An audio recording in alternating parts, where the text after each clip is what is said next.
नमस्कार दर्शकों, मैं अनुराग सक्सेना अपने चैनल शाश्वत ज्योतिष में आप सभी का स्वागत करता हूं। मित्रों, आज हम चर्चा करेंगे, यदि आपका जन्म पुनर्वसु नक्षत्र में हुआ है तो आपका मन किन किन क्षेत्रों में लग सकता है, किन किन क्षेत्रों में आप अपना कैरियर बना सकते हैं, किन किन क्षेत्रों को आप अपने कैरियर के रूप में चुन सकते हैं। ठीक है, तो हम यहाँ सबसे पहले देखते हैं पुनर्वसु नक्षत्र के बारे में थोड़ी सी कुछ बातें। तो सबसे पहले देखेंगे कि इस नक्षत्र का स्वामी कौन है। इस नक्षत्र का स्वामी बृहस्पति, देवगुरु बृहस्पति हैं। पुनर्वसु नक्षत्र के स्वामी कौन है? देवगुरु बृहस्पति हैं। अब हम देखेंगे इसके हर नक्षत्र के 4 चरण होते हैं। तो इसके जो शुरुआत के 3 चरण हैं, 3 चरण जो शुरुआत के हैं वो मिथुन राशि में पड़ते हैं।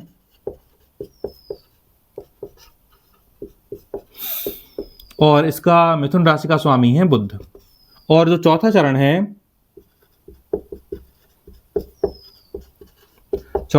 वो कर्क राशि में पड़ता है। और इस कर्क राशि का स्वामी है चंद्रमा। आप देख लीजिएगा कि आपका जन्म किस चरण में हुआ है। ठीक है, यदि आपके शुरुआत की 3 चरण में आपका जन्म हुआ है तो आपका आपकी मिथुन राशि है और राशि स्वामी बुध हैं। यदि आपका जन्म पुनर्वसु नक्षत्र के 4थे चरण में हुआ है तो आपकी राशि कर्क है और राशि स्वामी चंद्रमा है। तो आप देख लीजिएगा आपका जन्म किस नक्षत्र में और किस चरण में हुआ है। ठीक है, अब हम देखते हैं कि इसके देवता कौन है। अदिति। अदिति को देवताओं की माता कहा जाता है। ठीक ना, ऐसा माना गया है कि ये जो है 12 आदित्यों की माता है। और आगे देखते हैं इसकी प्रकृति। तो जब इस नक्षत्र के स्वामी बृहस्पति हैं तो निश्चित रूप से इस नक्षत्र की जो प्रकृति होगी वो सात्विक होगी। ठीक है, अब जिन जातकों का जन्म पुनर्वसु नक्षत्र में हुआ है, जिन जातकों की कुंडली में चंद्रमा पुनर्वसु नक्षत्र में बैठा हुआ है, उन जातकों के ऊपर बृहस्पति का प्रभाव होगा। यदि शुरुआत के 3 चरण में जन्म हुआ है तो बुध का प्रभाव होगा। और यदि अंतिम चरण में जन्म हुआ है तो चंद्रमा का प्रभाव होगा। ठीक है, देख लीजिएगा आप, या तो आपकी कुंडली में बृहस्पति और बुध का प्रभाव होगा या बृहस्पति या चंद्रमा का प्रभाव होगा। ठीक है, तो आप समझिएगा इस चीज को। अब हम देखते हैं कि यदि किसी का जन्म पुनर्वसु नक्षत्र में हुआ है तो वे किन किन क्षेत्रों में अपना कैरियर बना सकते हैं, उनका कार्यक्षेत्र क्या क्या हो सकता है, किन किन क्षेत्रों में उनका मन लग सकता है।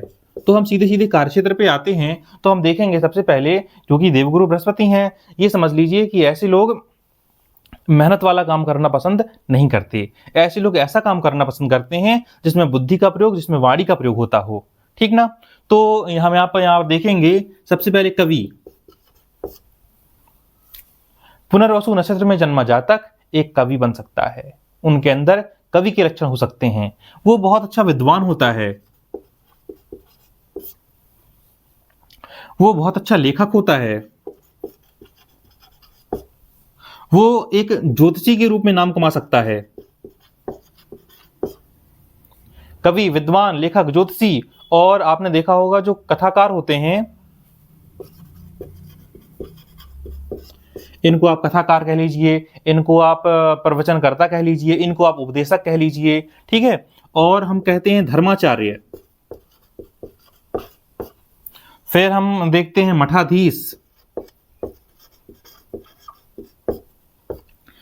ठीक, और इस कथाकार में भी अपन उपदेशक वगैरह सब ले लिए हैं। ठीक है, तो ऐसे जातक कवि बन सकते हैं, ऐसे जातक विद्वान होते हैं, ऐसे जातक लेखक बन सकते हैं, ऐसे जातक ज्योतिषी के रूप में अपना नाम कमा सकते हैं, ऐसे जातक कथाकार, धर्माचार्य, मठाधीश के रूप में अपना जो जीवन है वो बिता सकते हैं और अच्छा खासा नाम कमा सकते हैं। क्योंकि इनके लिए पैसे की कोई वैल्यू नहीं होती, पैसा इनके पास खुद चल कर आता है, या ये पैसों के लोभी नहीं होते हैं। क्योंकि देवगुरु बृहस्पति का जो संबंध है वो ज्ञान से है, वो अध्यात्म से है, इसलिए इनकी नज़र में पैसे की कोई वैल्यू नहीं है।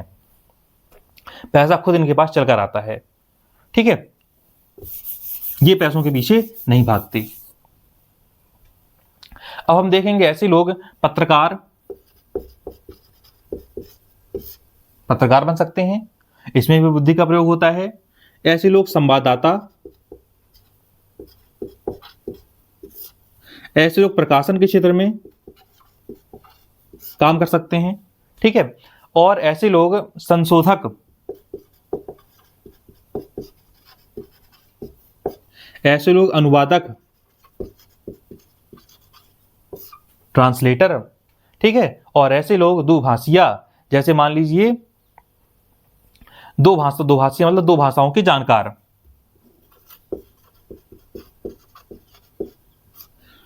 जब अपने देश के प्रधानमंत्री कहीं बाहर जाते हैं तो उन्हें भी ट्रांसलेटर की या द्विभाषी की जरूरत पड़ती है, क्योंकि अन्य देशों की भाषा तो अपन जानते नहीं है ना, वो भी नहीं जानते। जैसे रूस गए तो रूस के प्रधानमंत्री, रूस के राष्ट्रपति यहाँ की भाषा नहीं जानते, यहाँ के प्रधानमंत्री वहाँ की भाषा नहीं जानते, तो उनके बीच एक द्विभाषी की जरूरत पड़ती है, ठीक है।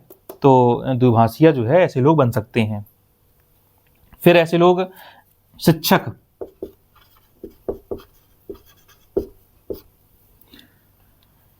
ऐसे लोग लेक्चरर, ऐसे लोग प्रोफेसर, शिक्षा के क्षेत्र में, ये लोग शिक्षा के क्षेत्र में भी जा सकते हैं, ठीक है। ऐसे लोग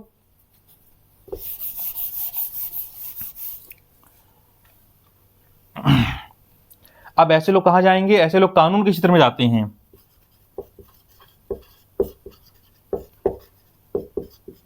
कानून के क्षेत्र में, अभी कानून के क्षेत्र में जज भी बन सकते हैं और वकील भी बन सकते हैं, ठीक है। ऐसे लोग लिपिक मतलब क्लर्क, या किसी ऑफिस में बाबू, एक ही चीज है, ठीक है।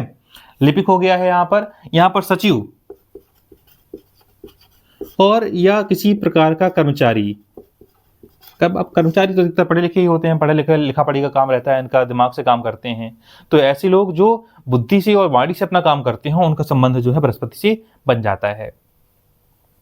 बृहस्पति से संबंध रखने वाले लोग शारीरिक मेहनत कम करते हैं या नहीं करते हैं। अब आगे देखते हैं, ऐसे लोग अर्थशास्त्री, ऐसे लोग ऑडिटर,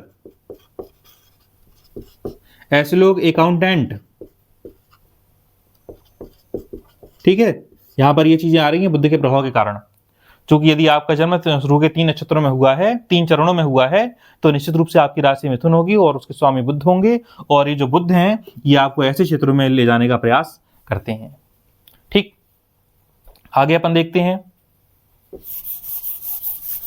दंत विशेषज्ञ, सफेद चीज, दांत क्या है, सफेद चीजें हैं, और सफेद चीज का संबंध किससे होगा, चंद्रमा से होगा। दंत विशेषज्ञ, आप दांतों के अच्छे डॉक्टर बन सकते हैं। आप जो है, यदि आपका जन्म पुनर्वसु नक्षत्र में हुआ है तो आप नर्स बन सकते हैं। अब लेडीज भी होते हैं और जेंट्स भी होते हैं, ठीक है। आप जो है बीमा एजेंट बन सकते हैं, या कोई ऐसा काम जिसमें कमीशन का काम चलता हो, जिसमें आपको कमीशन के रूप में फायदा होता हो, दलाली का काम, ठीक है। ऐसे जगह भी ऐसे लोग अपना नाम कमाते हैं, ऐसे वो काम करते हैं। या फिर हम लिख देते हैं यहां पर कमीशन एजेंट। जहां भी दलाली का काम होगा या कमीशन के रूप में काम करने का काम होगा, यहां पर ऐसे लोग काम कर सकते हैं। और यदि आपका जन्म पुनर्वसु नक्षत्र में हुआ है तो आप किसी विज्ञापन एजेंसी, एडवर्टाइजमेंट के क्षेत्र में काम कर सकते हैं। विज्ञापन एजेंसी में आप काम कर सकते हैं। ऐसे लोग देखिए, क्योंकि चंद्रमा आ रहा है और चंद्रमा जो है, चंद्रमा का संबंध किससे है, पानी से, तो आप जो है नाविक हो सकते हैं, या पानी, जहां पर पानी होगा वहां पर आप किसी न किसी रूप में काम कर सकते हैं। तरल पदार्थों का व्यापार, तरल पदार्थों का व्यापार भी आप कर सकते हैं, ऐसे क्षेत्रों में भी आपका जाना हो सकता है। ऐसे लोग उद्घोषक, जैसे उद्घोषक कहाँ होते हैं, मान लीजिए जैसे आकाशवाणी है, आकाशवाणी में उद्घोषक होते हैं ना, तो वहां पर भी आप लोग जा सकते हैं। ऐसे लोग अच्छे प्रवक्ता होते हैं, ठीक है, बोलने का काम होता है। ऐसे लोग सिविल इंजीनियर बन सकते हैं,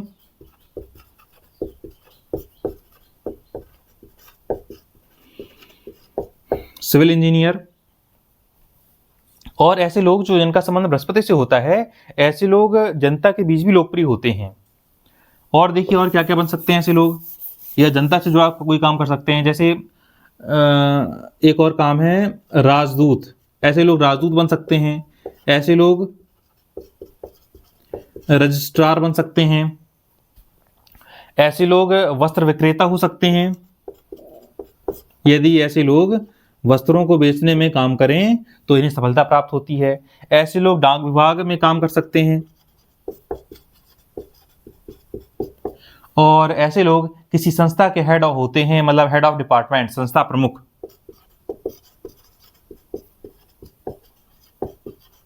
संस्था प्रमुख होते हैं।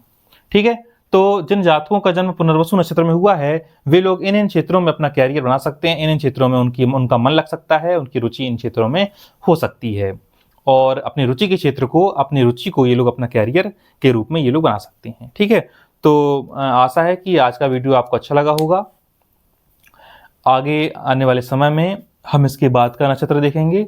ठीक है, कि और आपने यहाँ पर देखा है कि किस नक्षत्र में, यदि पुनर्वसु नक्षत्र में आपका जन्म हुआ है तो आप किन किन क्षेत्रों में जा सकते हैं। आप अपना फीडबैक जरूर दीजिएगा। तब तक के लिए बहुत बहुत धन्यवाद। नमस्कार।